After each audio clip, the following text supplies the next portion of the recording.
Las oficinas de ingeniería de Heckler & Koch en Oberndorf, Alemania, a principios de 1997, se sentían distintas a como lo habían hecho por décadas.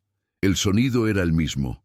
Lápices de dibujo sobre papel, el clic de las calculadoras mecánicas, conversaciones en voz baja con vocabulario técnico alemán, pero algo fundamental había cambiado en el ambiente. Sobre el escritorio de un ingeniero reposaban dos objetos que contaban toda la historia. Un reluciente subfusil MP5, todo acero mecanizado y mecanismos de rodillos de precisión, y un informe de marketing que mostraba presupuestos de defensa decrecientes en los países de la OTAN. La yuxtaposición era total. Ernst Mauch, quien había pasado 20 años perfeccionando la familia MP5, estaba ante una mesa de dibujo con un problema que se sentía casi filosófico. La reputación de la empresa se había cimentado en una ingeniería sin concesiones, cada componente mecanizado con tolerancias que hacían que otros fabricantes negaran con la cabeza. El sistema de retroceso retardado por rodillos del MP5 era una obra maestra del diseño mecánico, pero requería herramientas especializadas, maquinistas expertos y personal de ensamblaje que entendiera el sutil arte de ajustar piezas de precisión. Cada ejemplar tardaba horas en fabricarse y su costo era proporcional a ese esfuerzo. La directiva de la gerencia era clara pero incómoda: diseñar un dispositivo compacto que pudiera fabricarse a 1/3 del costo de un MP5, manteniendo la confiabilidad de H&K. Necesitaría usar el calibre .45 ACP para el mercado de seguridad pública estadounidense, que nunca había adoptado plenamente el 9 mm. Debería ser adaptable a .40 SW y 9 mm. Sin requerir líneas de producción completamente diferentes. Y debía poder producirse con el tipo de materiales y procesos modernos que habían hecho tan rentables a empresas como Glock. Mauch observó el MP5 en su escritorio, una herramienta tan refinada que cada una era ligeramente única, requiriendo un armero que conociera su personalidad particular. Pensó en los departamentos de policía estadounidenses que enviaban solicitudes de compra por equipos que no podían costear del todo. Consideró a las unidades de operaciones especiales de todo el mundo que buscaban la calidad de H&K, pero enfrentaban limitaciones presupuestarias que sus predecesores nunca conocieron. La Guerra Fría había terminado, y con ella la suposición de que los contratos de defensa fluirían para siempre. Los bocetos iniciales no se parecían en nada al MP5. Mientras que el diseño clásico presentaba un cajón de mecanismos de acero con geometrías internas complejas, estos dibujos mostraban algo casi sorprendentemente simple: un armazón de polímero, un cerrojo pesado que se desplazaba en línea recta y un cañón que no necesitaba los intrincados mecanismos de cierre que hacían al MP5 tan sofisticado. Era el sistema de retroceso simple en su forma más pura, el mismo principio utilizado en algunas de las primeras herramientas automáticas jamás construidas, vestido con materiales modernos. Para algunos ingenieros resultaba casi ofensivo. Esta era Heckler & Koch, la compañía que había revolucionado la ingeniería con mecanismos complejos y brillantes. Ahora se les pedía diseñar algo que un estudiante de ingeniería mecánica podría entender en una tarde. Pero Mauch vio algo más: el desafío de lograr confiabilidad a través de la simplicidad en lugar de la complejidad. De crear un sistema que funcionara no porque cada parte fuera perfeccionada individualmente, sino porque todo el conjunto era fundamentalmente sólido. Era un tipo diferente de excelencia en ingeniería, uno que la realidad económica de 1997 exigía. Si historias como esta te ayudan a ver cómo la ingeniería moldeó silenciosamente la historia, cuéntanos en los comentarios qué te ha sorprendido hasta ahora y quédate con nosotros para el siguiente capítulo. La presión sobre Heckler & Koch a finales de los años 90 no era solo financiera, era existencial. La empresa que había definido la ingeniería moderna para fuerzas del orden y defensa veía cómo su mercado se fragmentaba y se contraía simultáneamente. Los departamentos de policía estadounidenses querían calibres .45 ACP, que los ingenieros alemanes tradicionalmente habían descartado por ineficientes. Gobiernos conscientes del presupuesto en todo el mundo descubrían que las pistolas con armazón de polímero de Austria e Italia podían rendir adecuadamente a costos drásticamente menores. Incluso las unidades de élite, tradicionalmente dispuestas a pagar precios premium por la calidad H&K, cuestionaban si los mecanismos complejos justificaban su gasto. El equipo de diseño de Ernst Mauch enfrentó un problema que no podía resolverse con el pensamiento tradicional de H&K. El MP5 había tenido éxito precisamente porque llevó la complejidad técnica al servicio de la fiabilidad. El sistema de rodillos absorbía el retroceso de formas que el retroceso simple no podía igualar, permitiendo un fuego automático controlable incluso en 9 ns. Pero ese sistema requería un portacerrojo mecanizado con precisión, una extensión del cañón con superficies de leva para los rodillos bajo especificaciones exactas y un receptor que albergara la geometría de los rodillos, moviéndose hacia adentro y hacia afuera de los huecos de bloqueo. El conocimiento de fabricación era institucional, acumulado durante décadas. No se podía simplemente enseñar a nuevos maquinistas o transferirlo a otras instalaciones. El proyecto Universal Machine Pistol, abreviado rápidamente como UMP en los documentos internos, necesitaba abandonar esa experiencia acumulada, lo que se sentía como renunciar a la propia identidad. Los parámetros de diseño eran incómodamente específicos. La herramienta debía funcionar de manera confiable con munición .45 ACP, conocida por sus proyectiles pesados y lentos con un impulso de retroceso sustancial. Debía ser lo suficientemente ligera para un transporte prolongado, pero lo suficientemente pesada para que el sistema de retroceso simple no generara un impacto excesivo en el usuario. El receptor de polímero debía ser lo suficientemente rígido para mantener la precisión, pero lo suficientemente flexible para absorber el impacto sin agrietarse. Y crucialmente, el diseño debía ser tan simple que la fabricación pudiera automatizarse en gran medida con un ajuste manual mínimo. El equipo de Mauch tomó una decisión que inicialmente pareció un retroceso.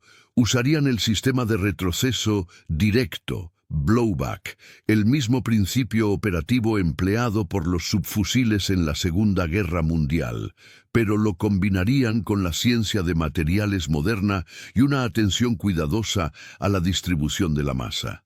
El cerrojo sería pesado, mucho más que el de un MP5, proporcionando la inercia necesaria para mantener la recámara cerrada durante el pico de presión al disparar. El resorte de recuperación se calibraría cuidadosamente para absorber energía sin que el cerrojo golpeara hacia adelante violentamente. El armazón de polímero contribuiría tanto a la reducción de peso como al ahorro de costos, proporcionando suficiente rigidez estructural. Los debates internos fueron intensos. Ingenieros experimentados que habían pasado sus carreras perfeccionando sistemas de rodillos argumentaban que el retroceso directo era un paso atrás, que sacrificaba el control preciso que hacía legendarios a los equipos de H&K. Pero los ingenieros más jóvenes replicaban con datos de mercado. Los departamentos ya no compraban el MP5 porque no podían pagarlo, y los datos de fiabilidad mostraban que los mecanismos más simples a menudo significaban menos cosas que pudieran fallar en condiciones adversas. El debate entre polímero y acero fue igualmente contencioso. con los tradicionalistas insistiendo en que los receptores de acero mecanizado eran fundamentales para la identidad de H&K. Lo que finalmente impulsó la decisión fue el reconocimiento de que la alternativa a la simplificación no era la continuación del statu quo, sino la irrelevancia. Empresas como IMI, FN y Beretta estaban capturando cuota de mercado no porque sus diseños fueran superiores en términos absolutos, sino porque ofrecían un rendimiento adecuado a precios aceptables. Heckler & Koch podía mantener su pureza de ingeniería y ver declinar su mercado, o podía adaptar su definición de excelencia para incluir la viabilidad económica. El UMP representó la opción de adaptación, aunque significara desafiar suposiciones que habían guiado a la compañía por décadas. La lógica de ingeniería del sistema de retroceso del UMP representó un retorno a los principios fundamentales, despojado de los refinamientos que habían definido el trabajo previo de H&K. En su núcleo, el funcionamiento por retroceso simple depende de la relación entre la masa del cerrojo, la resistencia del resorte y la presión en la recámara a lo largo del tiempo. Cuando un cartucho se activa dentro de la recámara, los gases propelentes en expansión empujan en todas direcciones simultáneamente. El proyectil acelera hacia adelante a través del cañón, mientras que una fuerza igual y opuesta empuja hacia atrás contra la cara del cerrojo. En un sistema de recámara cerrada como el del MP5, elementos mecánicos impiden que el cerrojo se mueva hasta que la presión cae. En el retroceso puro, solo la inercia del cerrojo y la resistencia del resorte de recuperación mantienen la recámara cerrada. El desafío crítico de ingeniería es la sincronización. El cerrojo debe permanecer inmóvil el tiempo suficiente para que el proyectil salga del cañón y la presión en la recámara baje a niveles seguros, pero debe comenzar a moverse antes de que la presión acumulada pueda dañar los componentes o romper el casquillo. Esta sincronización se logra mediante el cálculo preciso de la masa del cerrojo y las constantes elásticas de los resortes. Para el 45 ACP, que genera una presión de recámara relativamente baja en comparación con los calibres de fusil, pero entrega un impulso sustancial debido a la gran masa del proyectil, el cerrojo necesitaba pesar aproximadamente 540 gramos. Significativamente más que el conjunto del cerrojo y portacerrojo del MP5 combinados. El resorte de recuperación cumple múltiples funciones en este sistema. Durante el disparo, proporciona resistencia que ayuda a mantener el cerrojo cerrado durante el pico de presión. A medida que el cerrojo comienza su recorrido hacia atrás, el resorte se comprime, absorbiendo energía cinética que de otro modo se transmitiría directamente al hombro del operador. En compresión total, el resorte almacena esta energía y luego la libera para impulsar el cerrojo hacia adelante, extrayendo un nuevo cartucho del cargador y llevándolo a la recámara. La tasa del resorte, cuánta fuerza se requiere para comprimirlo una distancia determinada, tenía que calibrarse con precisión. Si era muy ligero, el cerrojo ciclaría demasiado rápido, causando posibles fallas de extracción o un retroceso excesivo. Si era muy pesado, el sistema podría no completar el ciclo de manera confiable con todos los tipos de munición. El diseño del cañón también contribuyó a la sincronización del sistema. A diferencia del MP5, que utilizaba una extensión de cañón y elementos de bloqueo, el cañón del UMP simplemente se enroscaba en el receptor de polímero, con la recámara posicionada para alinearse con los labios de alimentación del cargador. La masa del cañón y la fricción entre las paredes del casquillo y las de la recámara durante la extracción proporcionaron resistencia adicional al movimiento del cerrojo. Los ingenieros calcularon estos factores cuidadosamente, entendiendo que el acabado superficial ligeramente rugoso de la recámara, deliberado, no accidental, creaba una fricción controlada que ralentizaba la extracción lo suficiente para garantizar niveles de presión seguros. El receptor de polímero introdujo variables que los receptores de acero no presentaban. El polímero se flexiona bajo tensión, de formas que el acero no lo hace, lo que significaba que las paredes del receptor absorberían algo de energía durante el disparo. Esto resultó ventajoso para el retroceso percibido, ya que la ligera flexibilidad del material amortiguaba el impulso transmitido a las manos del usuario.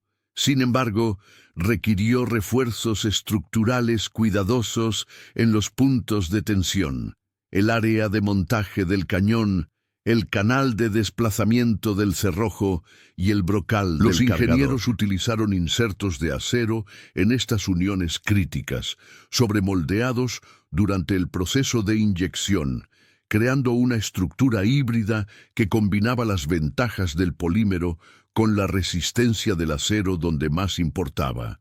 La elegancia del sistema residía en su previsibilidad. Con el sistema de rodillos del MP5, pequeñas variaciones en las tolerancias de los componentes podían afectar la sincronización de formas complejas, requiriendo armeros expertos para diagnosticar y corregir problemas. El sistema de retroceso del UMP era más tolerante a las variaciones de fabricación.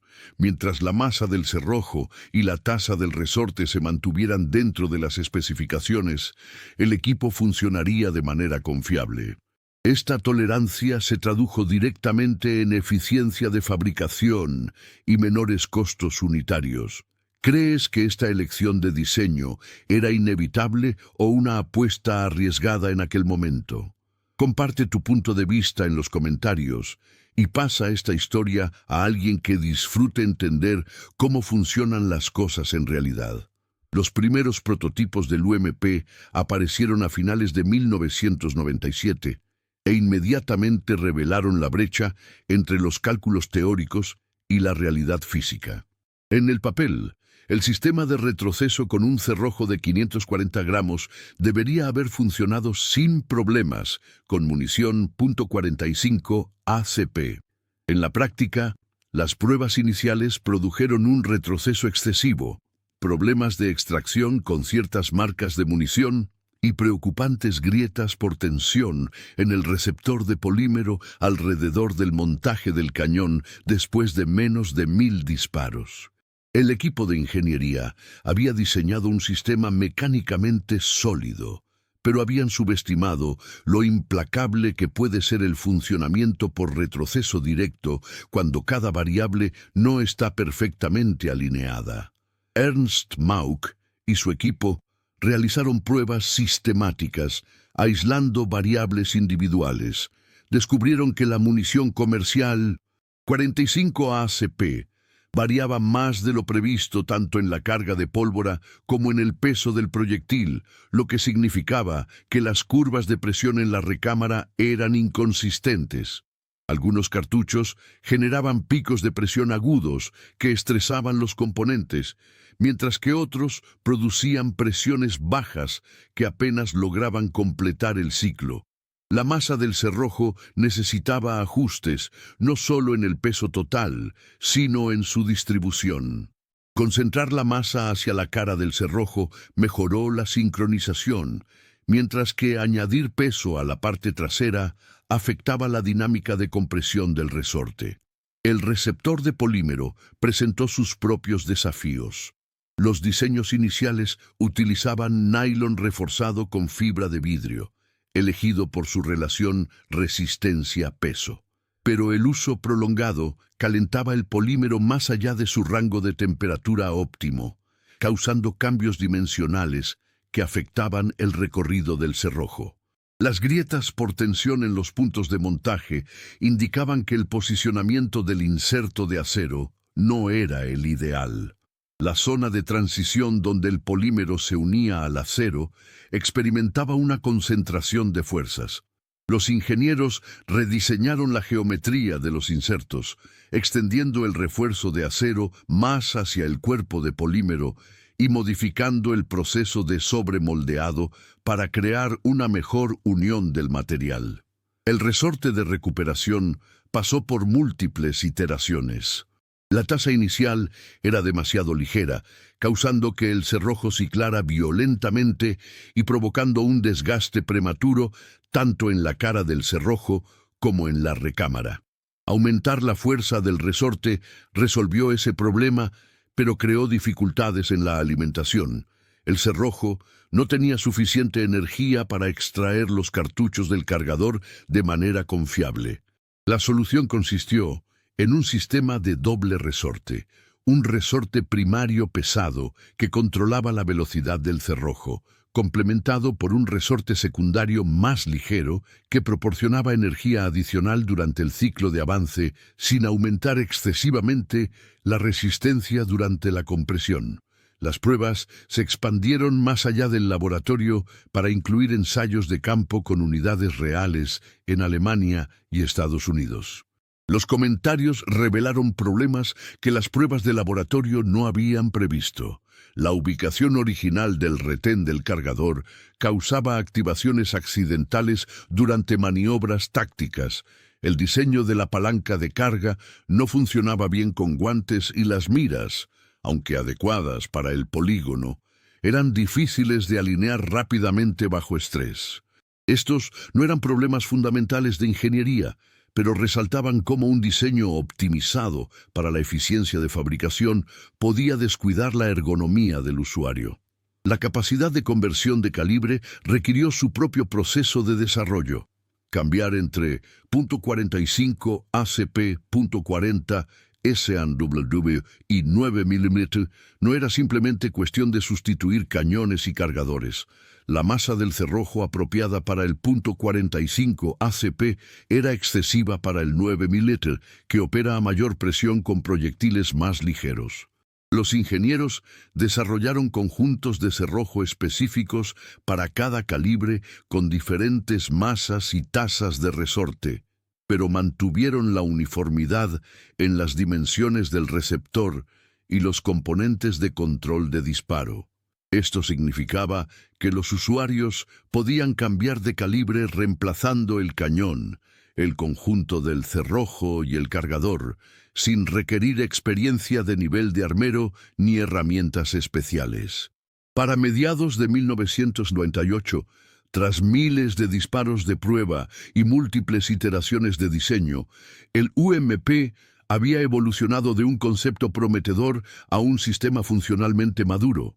El receptor de polímero había sido rediseñado con mejores insertos de acero y una selección de materiales superior. La masa del cerrojo y las tasas de los resortes se optimizaron para un funcionamiento confiable a través de una amplia gama de especificaciones de munición. Los refinamientos ergonómicos hicieron que la herramienta fuera más práctica para el uso real. El diseño final conservó las ventajas económicas del concepto original, mientras abordaba las realidades prácticas que solo las pruebas podían revelar. La revelación que definió la importancia del UMP no ocurrió durante su fase de diseño ni en sus pruebas, sino en los años posteriores a su introducción, cuando ingenieros y usuarios finales comenzaron a apreciar plenamente lo que Heckler & Koch había logrado. El UMP no era notable por introducir tecnología innovadora, explícitamente no lo hacía. Era notable porque demostraba que la sofisticación y la simplicidad no eran opuestas, sino respuestas diferentes a limitaciones distintas. El equipo operaba bajo principios más antiguos que la mayoría de los ingenieros que lo diseñaron, y aún así tuvo éxito en un mercado que los diseños más sofisticados de la empresa estaban perdiendo. La curiosidad final que explica el sentido del UMP se cristalizó en esta observación. El sistema utilizaba exactamente el mismo principio operativo fundamental que el subfusil Thompson de 1921, retroceso puro basado en inercia, con un cerrojo pesado y un resorte de recuperación. Casi 8 décadas separaban estos diseños, pero mecánicamente eran primos filosóficos. No obstante, mientras que el Thompson pesaba más de 4,5 kilos y costaba el equivalente a miles de dólares modernos fabricarlo, el UMP pesaba poco más de 2 kilos y podía producirse a una fracción de los costos históricos. El logro de ingeniería no fue inventar un mecanismo nuevo, sino reconocer que uno antiguo, combinado con materiales y técnicas de fabricación modernas, podía resolver problemas contemporáneos de manera más efectiva que los diseños nuevos y complejos. Este hallazgo desafió las suposiciones fundamentales sobre el progreso técnico. A lo largo del siglo XX, el diseño de estos equipos generalmente se movió hacia una mayor complejidad mecánica. Sistemas de recámara bloqueada, cerrojos rotativos, operaciones por gas, retardos por rodillos. Cada generación añadía sofisticación para resolver problemas o extraer mejoras marginales de rendimiento. El UMP representó una reversión de esa trayectoria, un reconocimiento de que la complejidad había producido rendimientos decrecientes. Un oficial de policía respondiendo a un incidente no necesitaba la elegancia mecánica del sistema de rodillos de un MP5. Necesitaba algo que funcionara de manera confiable, que pudiera mantenerse con herramientas básicas y que no requiriera que los presupuestos departamentales absorbieran miles de dólares por unidad. La construcción en polímero contribuyó a esta filosofía más allá del ahorro de costos. Los equipos tradicionales de acero requerían un mecanizado extensivo, operaciones de corte, fresado, rectificado y acabado que transformaban la materia prima en componentes funcionales mediante procesos sustractivos. Los componentes de polímero salían de los moldes de inyección casi terminados, requiriendo un acabado mínimo. Esto no solo era ventajoso económicamente, cambió fundamentalmente la forma en que se corregían los errores de diseño. Modificar una pieza de acero mecanizado podría requerir reajustar múltiples máquinas y capacitar de nuevo a los operarios. Modificar una pieza moldeada por inyección significaba cortar un nuevo molde, costoso, pero un gasto único que no afectaba las operaciones posteriores. La adaptabilidad de calibres reveló otra dimensión de la inteligencia del diseño. La familia MP5 incluía variantes en 9 mm, 40 S&W, pero cada una era esencialmente un modelo distinto que requería procesos de fabricación y flujos de inventario separados. El enfoque modular del UMP permitía que una agencia de seguridad adquiriera equipos en .45 ACP y luego convirtiera algunos a 9 mm si los requisitos de la misión o la disponibilidad de munición cambiaban, utilizando el mismo entrenamiento, fundas y conocimiento institucional. Esta flexibilidad tenía un valor tangible que las especificaciones puras no capturaban. Era ingeniería que reconocía realidades organizativas en lugar de existir puramente en el aislamiento técnico. Lo que hizo que la simplicidad del UMP fuera profunda en lugar de rudimentaria fue su reconocimiento del contexto. El funcionamiento por retroceso simple en un cartucho de fusil de alta potencia sería mecánicamente poco práctico, presiones de recámara demasiado altas e impulsos de retroceso demasiado violentos. Pero en una herramienta compacta que utiliza munición de pistola a presiones relativamente bajas, el retroceso se convirtió en eficiencia elegante. El diseño no pretendía ser universal, pretendía ser apropiado para aplicaciones específicas. Esa distinción separó la ingeniería pragmática de la dogmática, la sabiduría del mero conocimiento técnico. El legado del UMP se extiende más allá de las cifras de ventas para representar un cambio filosófico en cómo se define la excelencia. Cuando Heckler & Koch introdujo el diseño en 1999, los observadores de la industria no estaban seguros de cómo clasificarlo. ¿Era innovación o regresión? ¿Sofisticación o compromiso? 2 décadas después, la respuesta fue clara. Era madurez. El tipo de madurez que reconoce que no todos los problemas requieren la máxima complejidad y que a veces la solución más sofisticada es la que resuelve el problema de la manera más directa.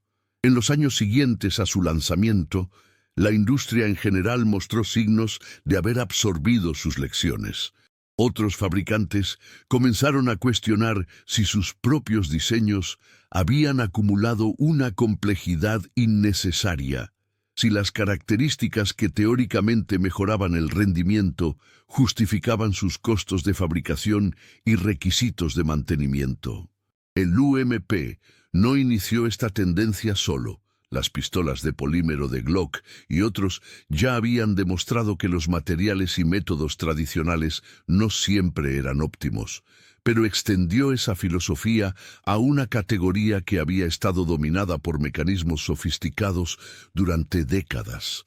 El diseño encontró su mercado principalmente en las fuerzas del orden y roles de seguridad especializada en lugar de aplicaciones militares, lo cual fue significativo en sí mismo. Las adquisiciones militares a menudo priorizan el rendimiento absoluto sobre la eficiencia de costos, estando dispuestas a pagar precios elevados por ventajas marginales. Las agencias de seguridad pública, especialmente en la era posterior a la Guerra Fría, con presupuestos ajustados, necesitaban herramientas que funcionaran adecuadamente a costos justificables. El UMP sirvió a este mercado precisamente porque no intentó ser el mejor en términos absolutos. Intentó ser suficientemente bueno a un precio sostenible. Esa distinción representó un enfoque más honesto de la ingeniería que la búsqueda de la perfección teórica sin importar las limitaciones prácticas.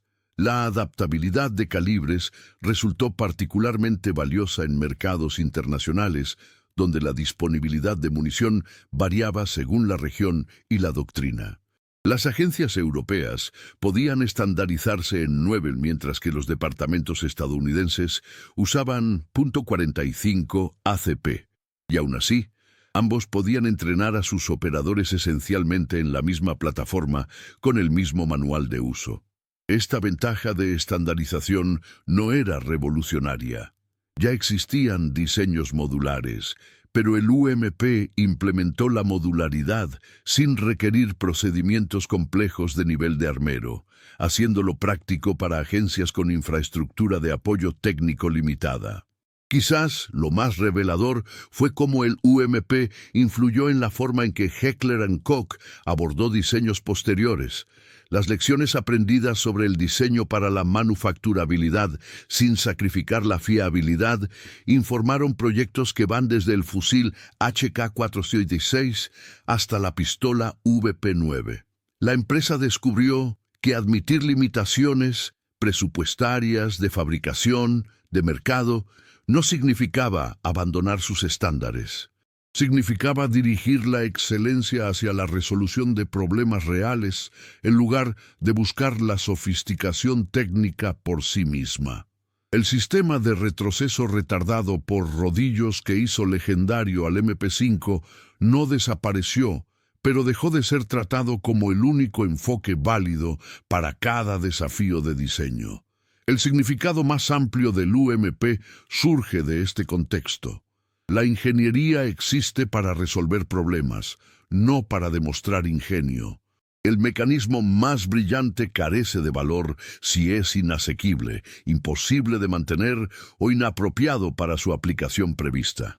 El UMP tuvo éxito porque emparejó el mecanismo con la misión, el costo con el valor y la complejidad con el requisito. Demostró que, a veces, el trabajo del ingeniero no es inventar algo sin precedentes, sino reconocer cuándo los principios existentes, aplicados correctamente con conocimientos y materiales modernos, pueden servir mejor que una novedad compleja. En la historia de la ingeniería, el UMP queda como evidencia de que el progreso no siempre es lineal, que mirar hacia atrás a veces puede señalar el camino hacia adelante, y que la solución más sofisticada es, a menudo, la que aborda honestamente el problema presente en lugar del problema que desearías estar resolviendo. Heckler & Koch construyó su reputación sobre una excelencia inquebrantable, y el UMP demostró que esa excelencia incluye saber cuándo la simplicidad es superior a la sofisticación. Si disfrutas de historias reales y tranquilas sobre cómo la ingeniería moldeó el mundo, suscríbete al canal, deja un like y dinos desde qué país nos estás viendo.